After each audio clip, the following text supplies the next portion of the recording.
Carolyn Doobie here. What's the play for today? Well, today I'm making some quick holiday tags using a rubber stamp and the holiday assortment of Pitt pens. Now, one of these pens is wonderfully opaque and even allowed me to get some pattern and fun on the black ribbon. I'm going to make the tag with some cardstock that's cut to about 2.5 by 3.5 inches, and I rounded the corners. Now what I'm going to do is take the Pitt pens and use them to create a stamped image. Now I'm going to take the green from the holiday lettering set and I'm going to do the star and the trunk of the tree. When I do the red, I'm going along the side of the pen because it lets me just cover a lot more territory quickly. And I'm also going both side to side and up and down because I want to completely cover the area that I want to stamp. Then what I'm going to do is take a big old sort of huff on the stamp to get a little bit of humidity on it, and that'll help it release the image completely. So now I've got a fun holiday image stamped on my tag.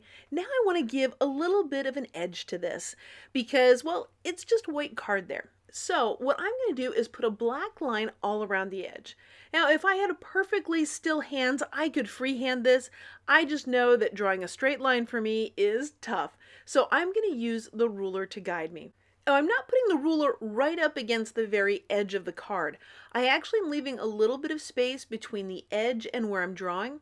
And it's hard to see with this white tag there on a white background. But in the ones that I've already finished at the top of the screen, you can see how I've left that little bit of gap there all the way around. Now, to my engineering friends, they probably will measure it. I am not an engineer, so I'm eyeballing it. And which way is the better way? Well, for each person, it's whichever way is most comfortable for you. I want to add another layer to this, and by using the same pen that I used for the tree, it guarantees that it's all going to match and coordinate. So I've colored in some of this vintage book text, and then I'm going to tear it into a really little strip. And what I do is I tear off the first piece of it, and I kind of get a feel for, is this exactly what I want? And sometimes I just kind of work it over a little bit more. This one was a little too thick for me, too wide. So I just kind of keep tearing off little bits here and there until I get it to be about the size that I want. One of the things that I like about this pen is that it's translucent. That means I can still see some of the book text, the words that are underneath it. It adds an extra little touch to it. Now I'm going to put a little bit of the gel medium on the back. That's going to be my glue to hold it in place. And then I'm going to work with one of these pens that is not translucent. But before I do that, once I get this attached, there's going to be a big part hanging off down the end, the tail of it. And for that, it's just a real quick fix with a pair of scissors to trim that off.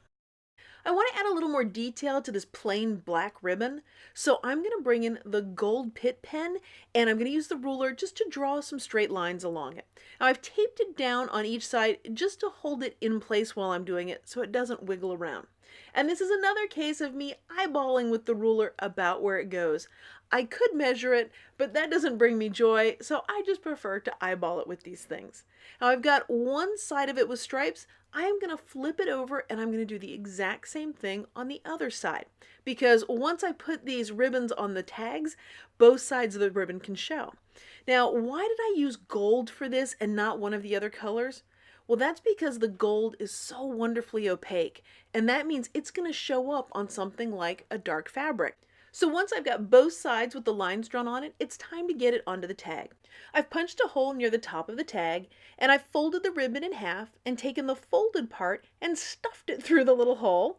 Once I've got that in there, then I'm going to tuck the two tails up through that and pull it tight, and now I have a holiday tag ready to go. Well, thanks so much for joining me for today's play, as I'm using the Holiday Pitt pen set to create some quick gift tags.